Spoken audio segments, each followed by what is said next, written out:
picture, I work with this kind of camera. عشان يعمل الصور النوعية دي من الصور هو اشتغل مع نوع الكاميرا دي. This camera, its name in English is pinhole camera. In Arabic, pinhole camera. We talk about box with hole. بيتكلم باسمها بالعربي اللي هي الصندوق وجواه. So this kind of camera have no lens, just one very small hole. فيش إلا فتحة بصي واحدة صغيرة كده في العلبة اللي هو بيشتغل بيها. And inside it's جوه completely dark. I بصي هو black to be sure that it's dark. دهانها اسود عشان لازم تبقى ضلمة خالص، فهو دهانها باللون الاسود. So you can't work with holes, normal film we use for the whole camera. But also I use paper. هي ممكن تشتغل مع الفيلم العادي اللي هو بيشتغل في اي كاميرا، بس ليه هو بقى بيستخدم النوع ده من الورق. So this kind of paper is the old paper the photographer used in the past. ده قديم خالص كان بيستعمله طبعا المصورين زمان. Some أستاذ جاديس in front of Winter Palace use. عنده في المحل اللي هو بتاع مكتوب عليه جديس عند فندق وينتر بالاس، هو اشترى من هنا. So this big kind of paper change with the light. So I have to work in the dark room. الورق اللي زي كده بيتغير مع الإضاءة، فبالتالي لازم يشتغل هو في حتة ضلمة. In the dark room I take one sheet of paper and I put it في الأوضة الضلمة هو بياخد واحدة من الورق ده وبيحطها جوا هنا. In the beginning it's white paper. في الأول بتبقى بيضة زي كده. I put it here in the middle. بيحطها جوا هنا. And I close the box. بيقفل هنا. الصندوق العلبة بتاعته بيقفلها. With this no light can go inside the box. عشان مش عايز أي إضاءة تدخل جوا الصندوق ده. Just when I open the shutter here. بيفتح دي كده. The light come by the hole. الإضاءة مش هتدخل إلا من الفتحة الصغيرة دي. So that means when I see something which interests me to take. لما أشوف أي حاجة يعني ممتعة دي كده تجذب إن هو يعمل صورة ليها. When I saw something which interests me to take. أول حاجة بيشوفها ممتعة يعني تجذب إن هو يعملها. I use this kind of tools. Is to check the light. دي بقى بيقيس بيها الإضاءة. Okay. بيشوف الإضاءة دي.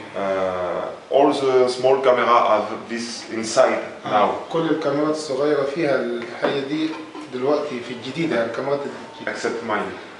ما عدا So I check the light. These tools tell me if I have to open my shutter. Open my shutter.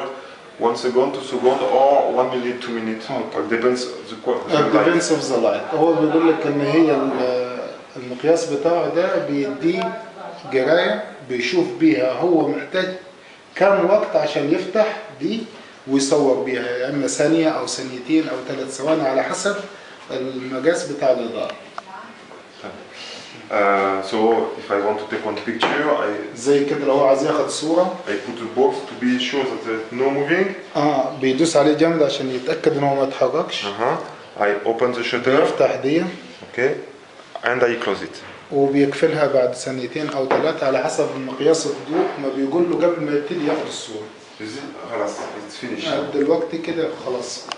After that I go into dark room. بيروح أوضة ضلمة، لازم الأوضة الضلمة بتاعته. And I have something like chemical to process my film. أهو عندي بعض مواد كيماوية اللي هي زي بتاعة التحميض عندنا.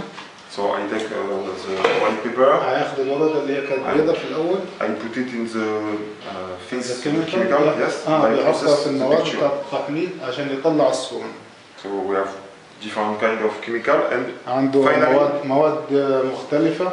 Finally we have some negative. وفي النهاية بيبقى فيه نيجاتيف زي كده. زي كده. In this point I decide to. في النقطة دي هو قرر. Scan the negative. إن هو يعمل سكان للنيجاتيف ده. And I work with my computer. واشتغل بيه على الكمبيوتر بتاعه. With this I can inverse the negative, the white become black and the black become white. ممكن كده هو على الكمبيوتر بتاعه بيظبطها الأبيض ده بيبقى أسود والأسود بيبقى أبيض، بيظبط النيجاتيف على الكمبيوتر. So that I can have a big size. هقول لك وبيبقى طبعا على الكمبيوتر بتاعه بيتحكم برضه في المقياس بتاع الصورة زي كده، ممكن يخليه أكبر. يعني ممكن يعمل أكبر من 120 و200. ممكن يخليه 120 في متر ارتفاع. يعني عرض الصورة يوصل ل 120 في متر ارتفاع، 2 متر فوق ارتفاع.